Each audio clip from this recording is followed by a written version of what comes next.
The lawmaker representing Kiru, Bebeji Federal Constituency in the House of Representatives, Jibrin, has announced his return to the All Progressives Congress, APC. Hi, welcome to What's Happening. These are our top 10 stories countdown today. At number 10, Nepal's police have arrested 423 people accused of crimes ranging from murder to vandalism during a deadly mass uprising in September that toppled the government. According to police data released on Monday, suspects also face charges that include the illegal possession and use of weapons, as well as theft and indecent behavior, the data showed. At number 9, Super Eagles midfielder Alex Iwobi has shared a video showing the condition of the hotel provided for the team ahead of the 2026 FIFA World Cup African playoff match in Morocco against Gabon. Punch Online understands that the Confederation of African Football usually arranges hotels for participating nations. However, national associations, including the Nigerian Football Federation,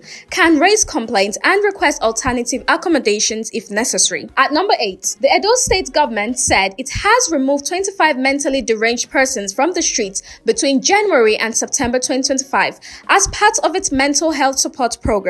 It said a swift response was given to reported cases of drug addiction, adding that 6 addicted persons were admitted to rehabilitation centers. Edo Commissioner for Women Affairs and Social Development, Eugenia Abdallah, who spoke at a press conference in Benin State, said there was an ongoing collaborative engagement with operators and owners of orphanage homes to improve living conditions and quality of care of children in orphanage homes. At number 7, following the directive of President Bola Ahmed Tinubu on Hajj fare, the National Hajj Commission of Nigeria has announced a substantial downward review of the Hajj fare for the 2026 pilgrimage, offering significant financial relief to prospective Nigerian pilgrims across all operational zones. The revised figures released by the Commission, which operate under the presidency, show a reduction of up to 792,943 naira from the initial 2025 Hajj fare, depending on the pilgrim's departure zone. At number 6, the Nigerian Electricity Regulatory Commission says electricity distribution companies metered no fewer than 70,888 new electricity customers in August 2025. This is made known in the Commission's metering fact sheet for July and August 2025, released on its website on Monday in Abuja. According to the fact sheet, 70,888 customers were metered in August compared to 76,783 in July, thus reflecting ongoing metering efforts across the Nigerian electricity supply industry. At number 5, the National Youth Service Corps says it has commenced the physical verification of credentials and travel documents for foreign-trained Nigerian graduates who registered for the 2025 Batch C service year. The agency noted that it will hold from Monday, November 10th, to Wednesday, November 12th, 2025, across designated centers nationwide. The agency had on Friday extended the online registration period for its 2025 Batch C mobilization by an additional 48 hours following network challenges reported by prospective corps members. At number 4, former Kaduna Central Senator Shehu Sani has urged Nigerians and other Africans affected by the recent mass visa revocation in the United States to return home before facing possible arrest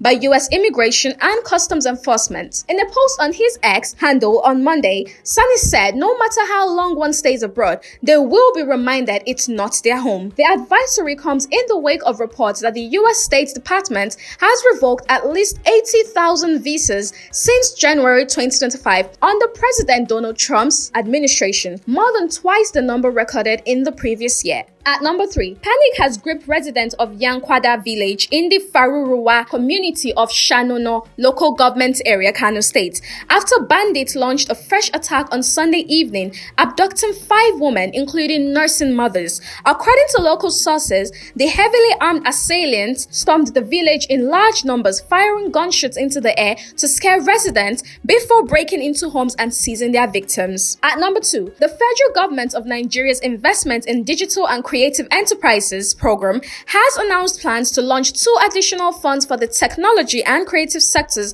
in 2026, targeting investment in Nigerian startups across the country. The announcement comes as the chair of the IDICE Steering Committee, Vice President Kashim Shettima, described the formal kick-off featuring an anchor investment in a new venture fund by Ventures platform, a pan-African seed stage fund, as an exciting milestone that will leverage the potential of Nigeria Nigerian youth. At number 1, the lawmaker representing Kiru Bebeji Federal Constituency in the House of Representatives, Abdulmumin Jibrin, has announced his return to the All Progressives Congress (APC) and declared his full support for President Bola Tinubu's 2027 re-election bid, announcing his defection on his official Facebook page on Monday. Jibrin revealed that his supporters had unanimously resolved to abandon the NNPP and the Kwankwasiya movement to align with the ruling APC. That's all for today. See you next time on What's Happening.